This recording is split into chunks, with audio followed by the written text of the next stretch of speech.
Bonjour à tous, on se retrouve pour cette deuxième vidéo avec Claude chez lui. Vous avez vu la première partie où il vous explique tout son parcours, sa relation avec l'environnement, le fait qu'il fasse de l'hormèse, le besoin qu'il a de liberté et la mise en place d'une vie hygiéniste. Aujourd'hui, nous allons aborder sa relation à la maladie, sa relation à la médecine, sa relation aux médicaments, sa philosophie par rapport à la prise ou non de médicaments. Il va vous montrer qu'on peut arriver à vivre jusqu'à 80 ans sans prendre de médicaments, sans suivre de traitement, malgré les demandes des médecins, malgré des accidents, malgré des symptômes particuliers. On va voir que pour chacun d'entre eux, il s'est pris en main à sa façon. Il va vous donner des exemples de tout ça, des anecdotes intéressantes. Et on finira par voir un petit peu ce qu'il mange et sa vision du Covid, de la situation actuelle de l'épidémie. Voilà, j'espère que ça va vous plaire. La place à Claude. Alors, on va commencer peut-être par une réflexion sur la médecine en général, peut-être sur ta façon de voir ça. Bon, moi je vois la médecine allopathique comme une médecine uniquement d'urgence. Elle a son rôle à jouer, ça c'est évident, je ne nie pas. Mais ce qui n'est pas normal, c'est que dès le premier petit bobo, on est dépendant de cette médecine. Alors que pour moi, on doit arriver tout seul à être indépendant. Je m'explique, il y a un abus manifeste de médicaments et bien souvent, le remède est pire que le mal. Il n'y a qu'à voir les maladies iatrogènes et toutes ces suites. Les effets secondaires et les maladies dégénératives. Ouais, voilà. Alors, Et toi, comment tu faisais alors quand nous, enfants, on était malades, par exemple, puisqu'il fallait soigner des enfants malades, Je veux dire, nous, on a eu des bronchites, des grippes, des maladies, des petites maladies infectieuses.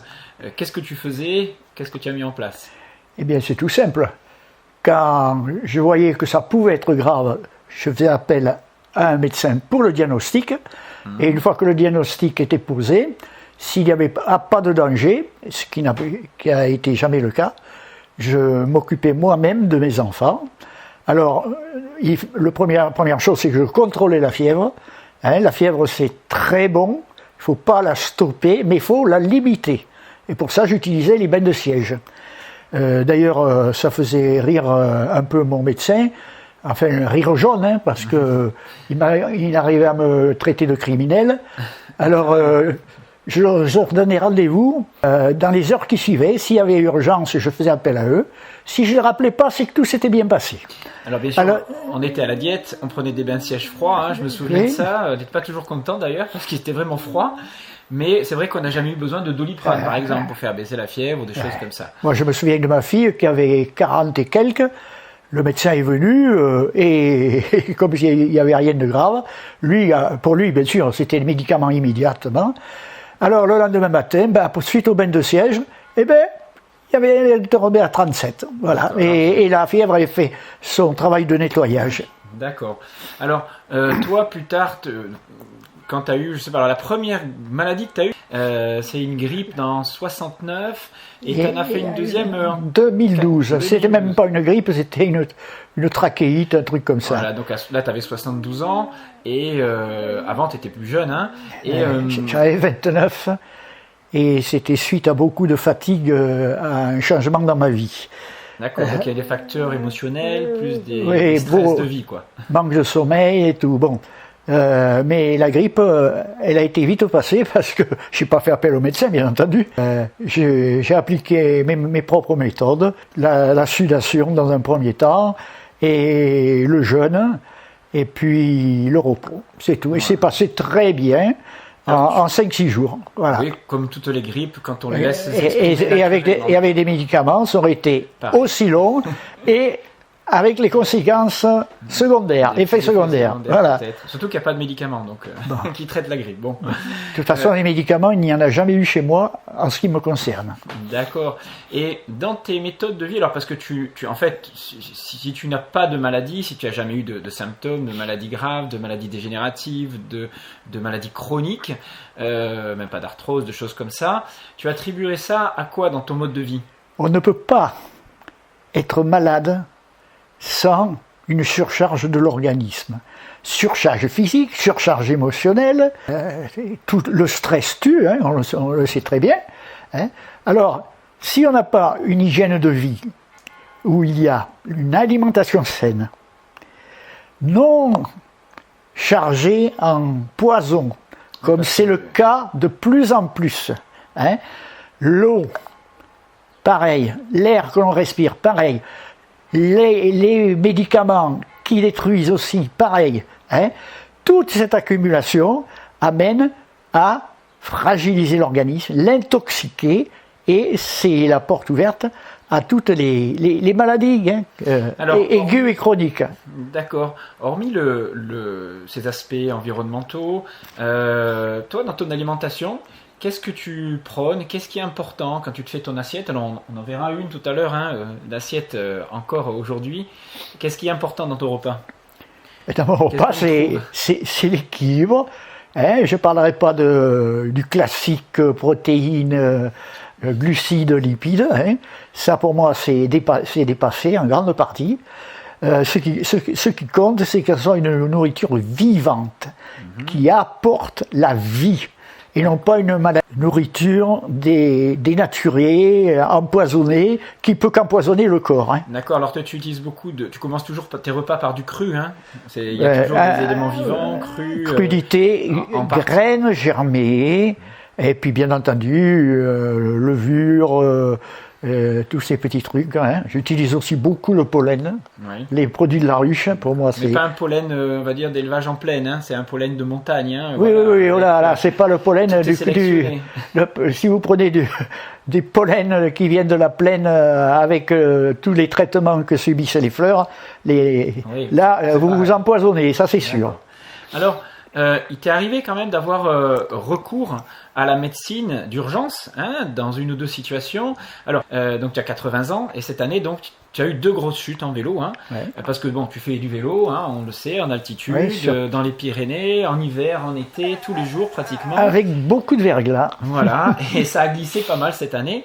Et donc tu t'es retrouvé 2 fois donc, sur la route, avec donc des grosses chutes hein, quand même, des lésions au niveau de la hanche, du bras, du cou, du nez. Donc on verra, on a encore une image. Le nez était de travers avec un trou. Voilà, le front. Et la deuxième fois, c'est le front avec un trou à nouveau.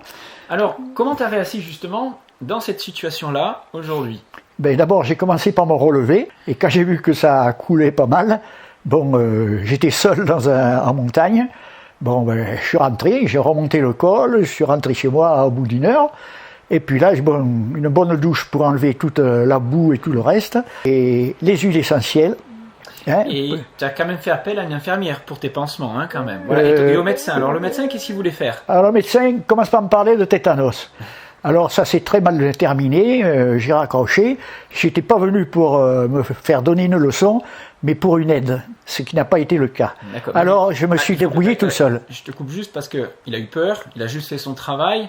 Lui, il sait que voilà, quand on fait une chute, quand on est une personne âgée, on peut développer le tétanos. Alors, même si on est vacciné, alors toi, tu n'as pas de rappel, hein, bien sûr, ça fait des dizaines d'années que tu n'as pas eu de rappel. Ceci dit, ça ne te fait absolument pas peur et on sait très bien que tu n'as rien développé.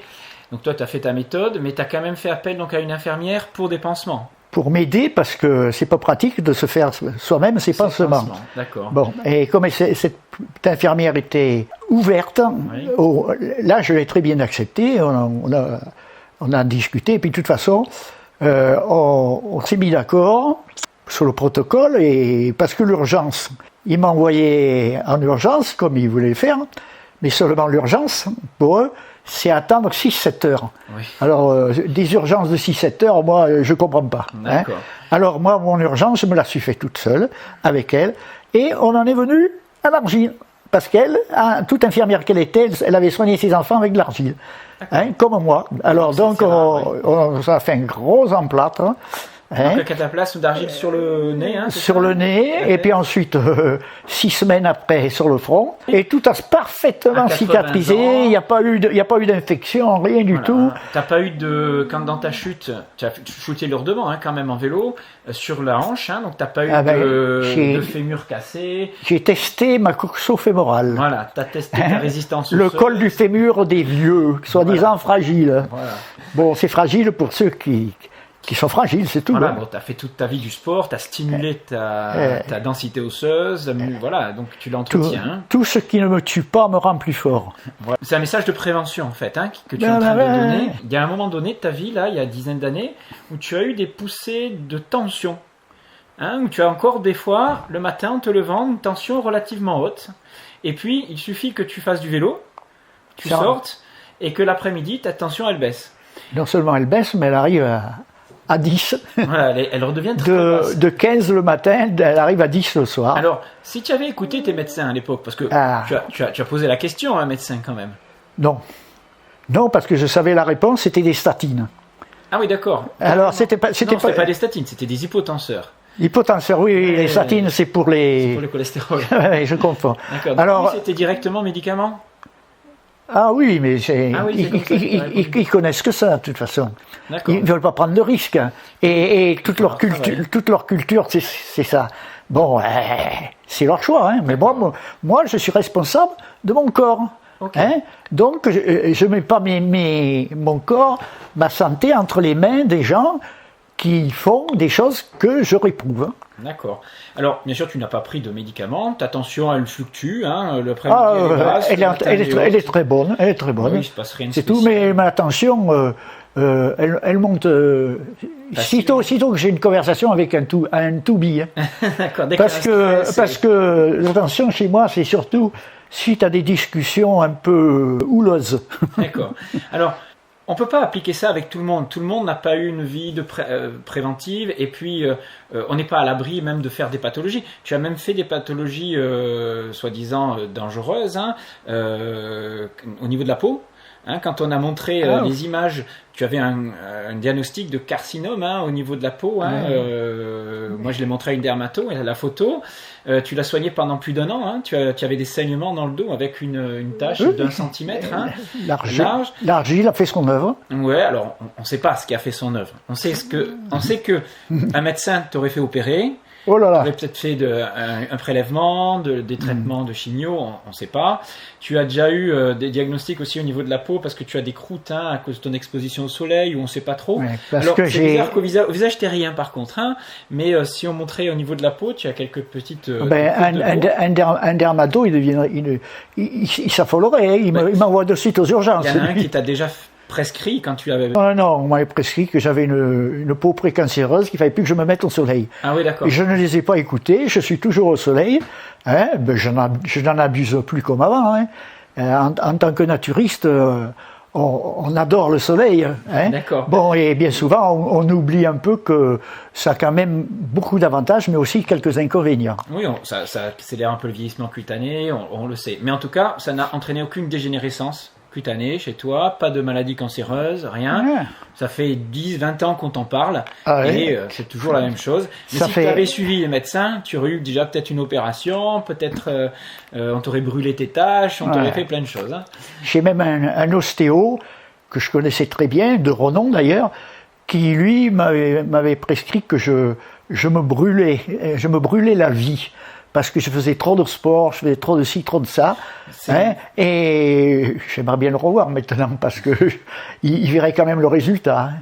Pour lui, je devrais déjà être mort. Alors, Une petite incrustation pour une nouvelle anecdote consacrée à son rapport à la médecine. Alors j'ai trouvé cette anecdote intéressante, c'est pour ça que j'ai incrusté cette coupure aujourd'hui.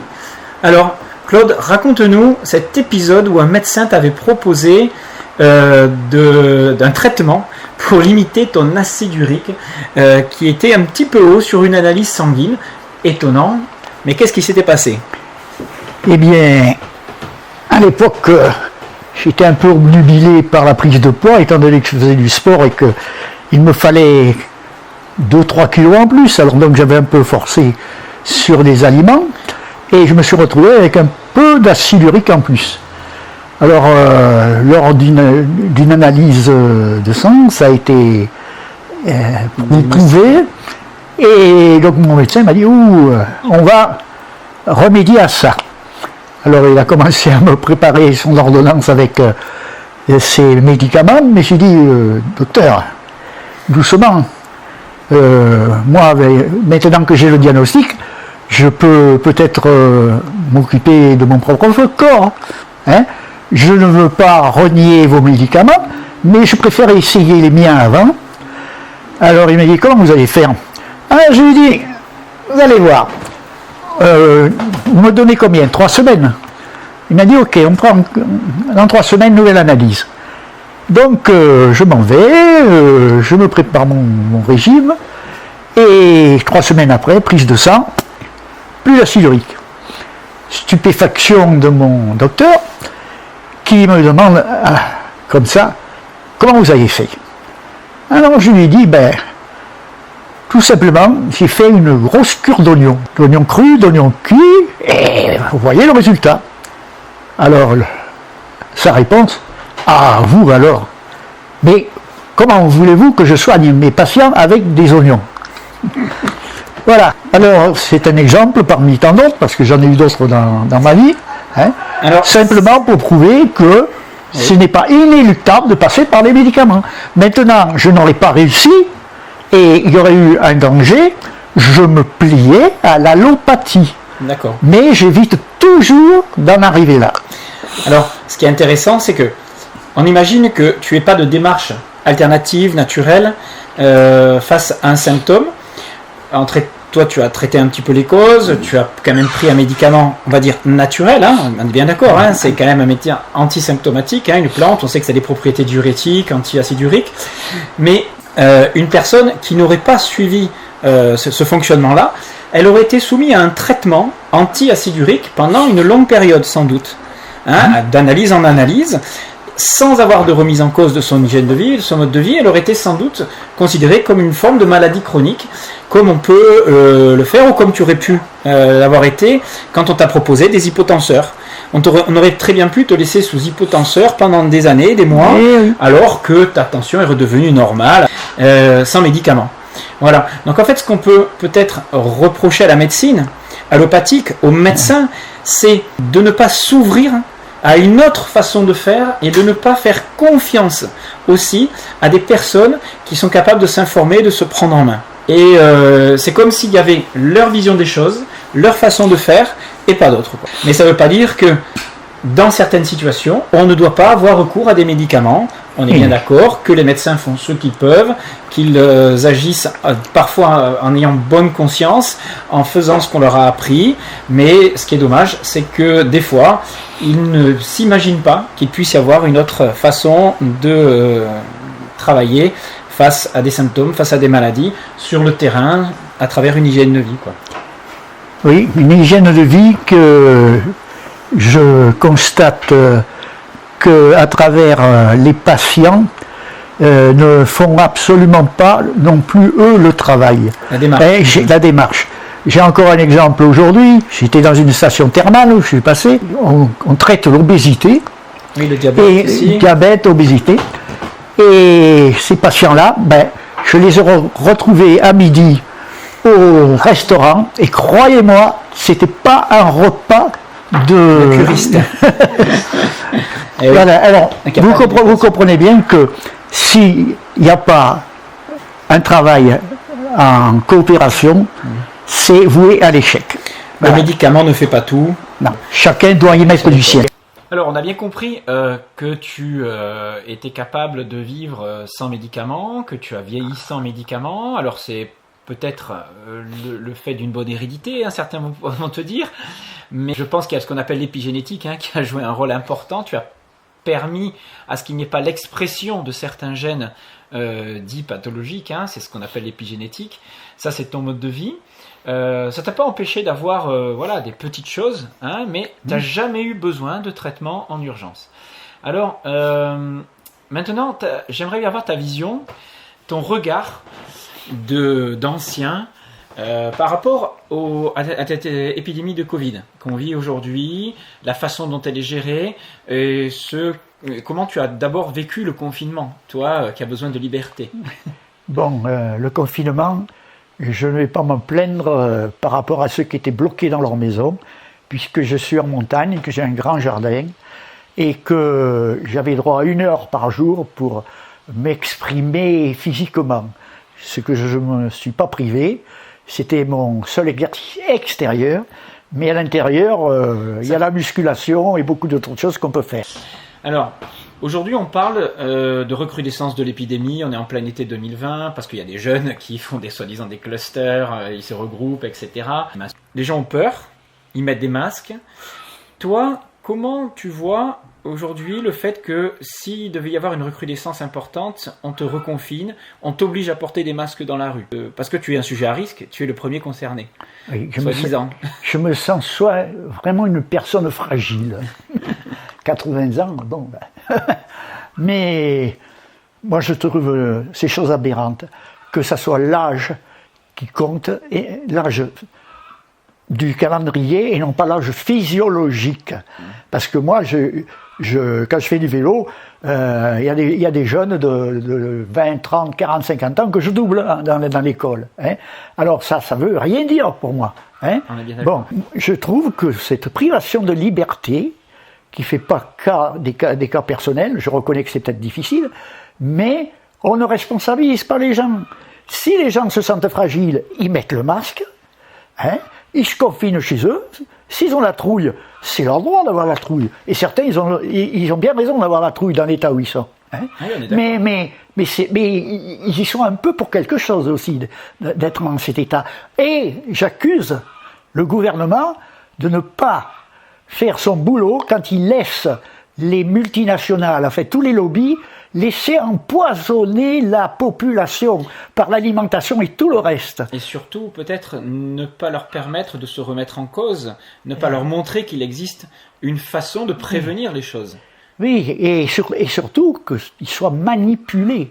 Parce que c'est de la manipulation, il n'y a qu'à voir les pubs et tout, hein, c'est pour vendre, oui. C'est pas pour que les gens soient heureux, non, il faut d'abord vendre. Moi, le confinement s'y reprend, je ferai ce que j'ai fait pendant les 2 mois, hein, puisque moi, si je me fais attraper, c'est 135 € chaque fois, hein, c'est la dissuasion. Hein. Oui, bon, ou alors j'irai faire du vélo la nuit, quand il n'y a personne, et j'y pense sérieusement, parce que je trouve ça inhumain d'enfermer les gens, et d'ailleurs les effets secondaires de ce confinement, ils se font déjà sérieusement sentir. Hein, si le remède il est pire que le mal, je vois pas pourquoi on l'applique.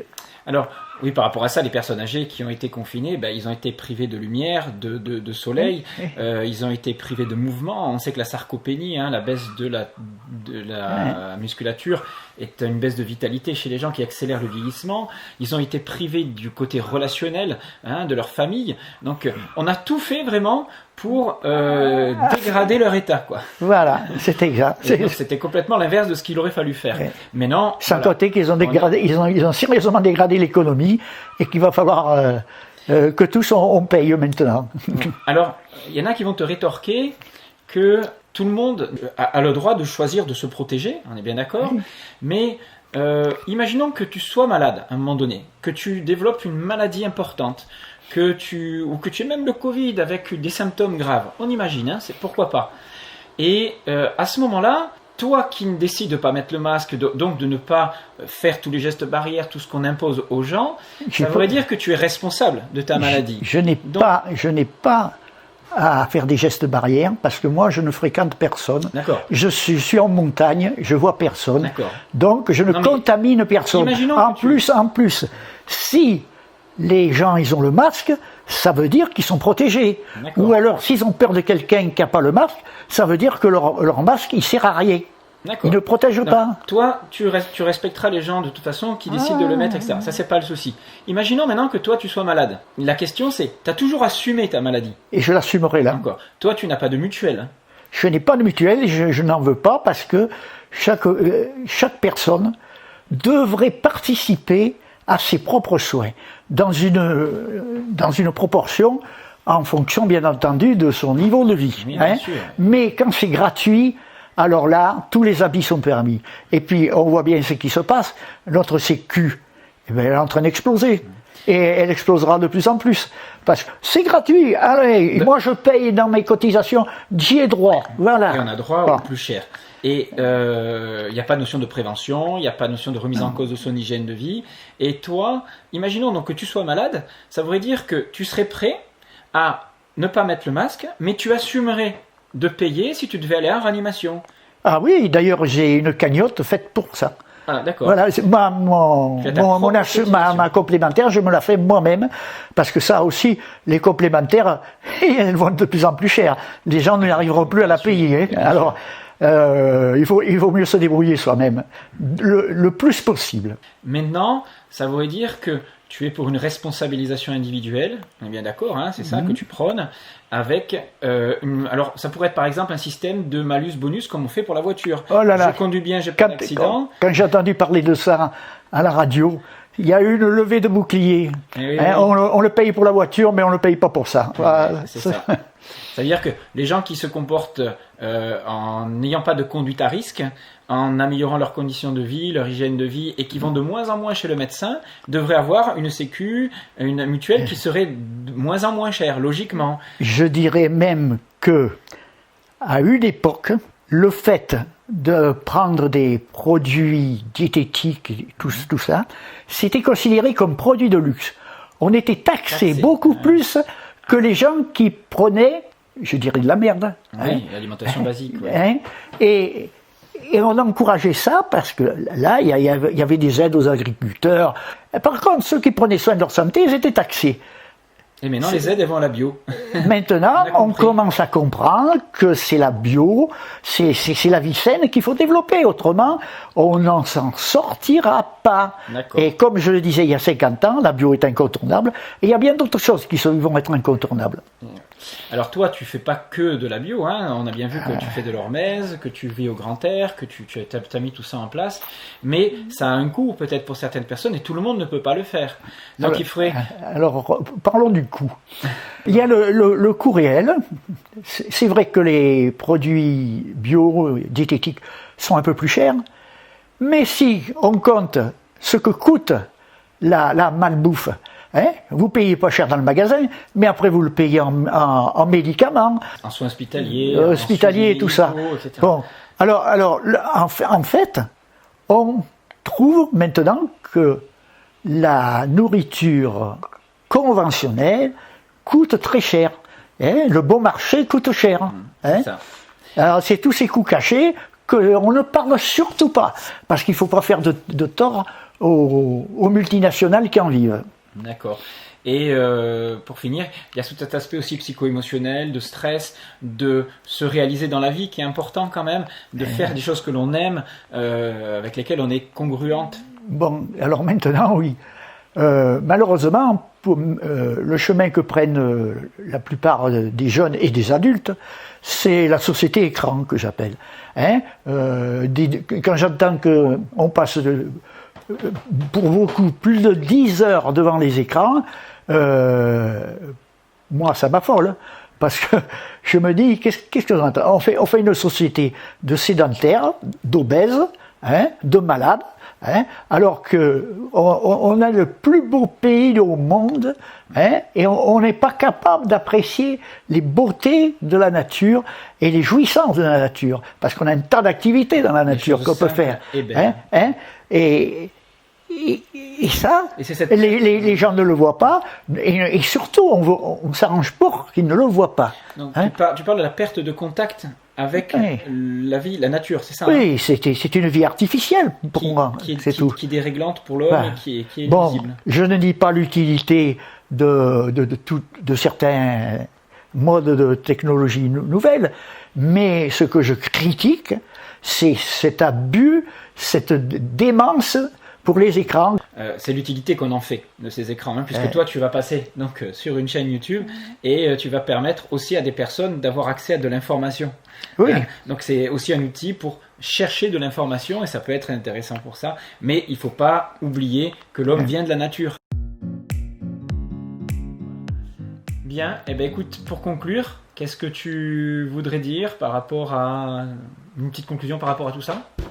Est-ce que tu aurais par rapport à quelque tout chose ça, à transmettre nous avons notre médecin intérieur, hein, et que ton aliment soit ton médicament, hein, ça date de quelques siècles, ça quand même. Hein, et je pense que la sagesse, ça serait de revenir à des choses simples, hein, et ne pas être dans une orientation de robotisation et de déshumanisation. Parce que maintenant, les gens sont plus seuls que jamais, c'est pour ça qu'ils sont sur les réseaux sociaux.